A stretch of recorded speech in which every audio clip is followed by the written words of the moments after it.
Okay, we're here today in Upper Main Street in Ballyhaunis, and we're with the lovely Grace Levin.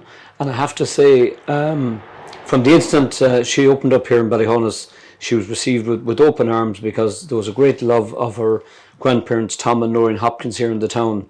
And I think there isn't a person, a native of the town, that wasn't happy to see the place open again. And it's looking absolutely beautiful. So, Grace, you're welcome to Ballyhaunis. Thank you very much. And you're one of those people that had confidence to set up in these times. How long are you set up here now? I'm set up since December. So I opened in December as a pop-up. I only planned to do it for December. It went very well. People were really welcoming. And so after December, of course, I was closed like every other business. And I was able to continue behind closed doors then, because I had big days, Valentine's Day, Mother's Day, obviously no weddings, but I had great business and great support from people after Christmas that I was able to continue with it, and it's gone well since. Isn't that really an opportunity for anybody there today? Would say you talk about the pop-up scenario.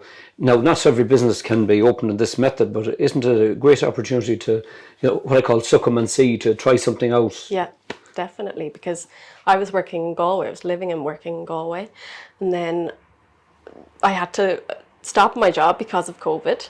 Moved down here. There was no one living in this house for a long time.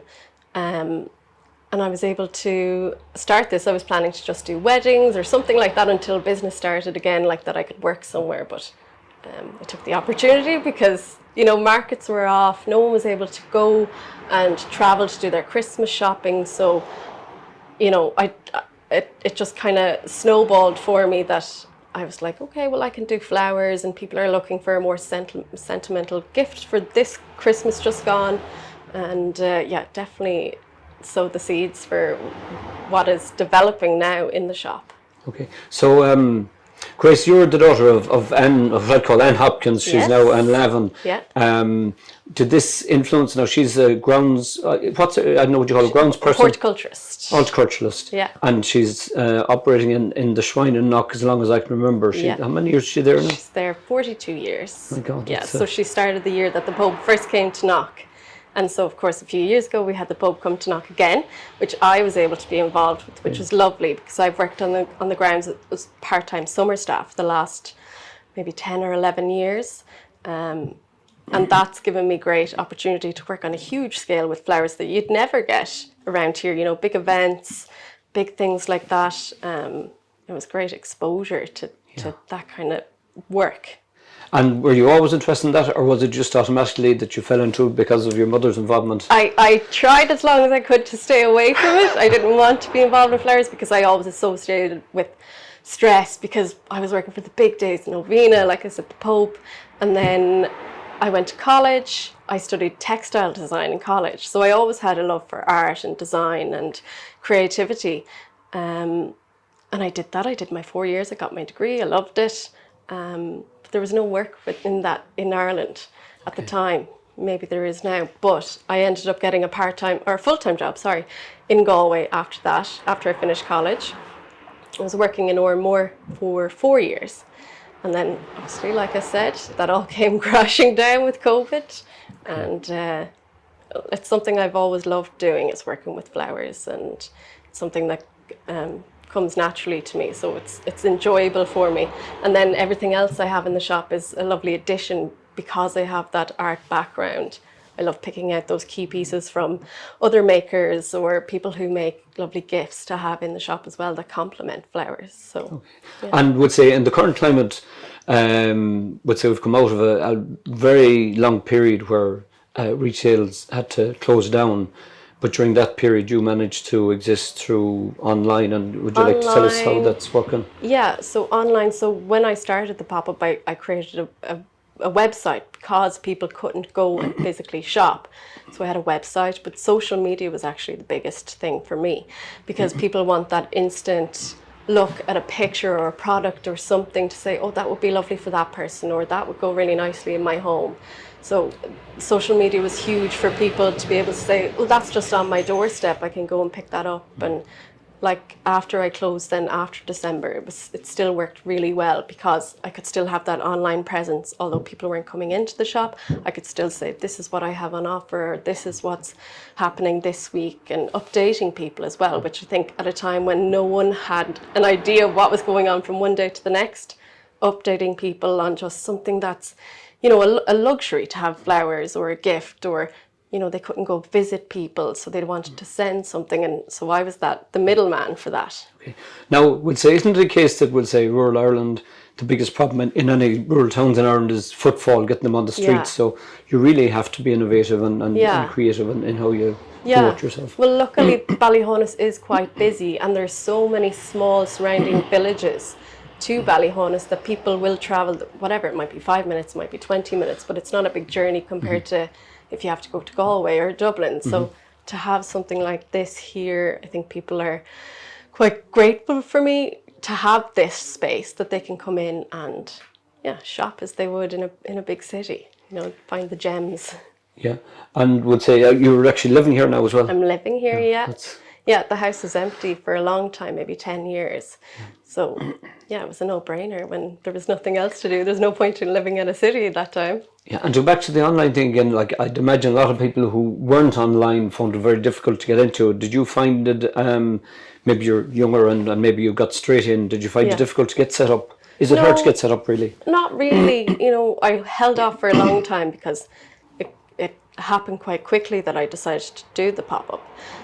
And for people who aren't online, say an older generation, the great thing about social media is that once people see it, they'll pass it on. Say someone who's my age or older will say, "Oh, Mum, look what I saw online," and because this shop already had so much history, people were able to say, "That's Hopkins' shop on Upper Main Street," and people would know it. And even people in their 30s or 40s would come in and say, "Oh, this was a sweet shop," but it was a grocery shop, but to them at the time it was a sweet shop or an ice cream parlour, or and like Tom and Noreen, when they had the shop, they were always like first with something in the towns. They had a library here, but there was no library in the town. They had an ice cream parlour. They had the first briquettes in the west of Ireland. Wow. So, you know, it's all about innovation and, you know, providing something to people who, you know, it's not readily available for.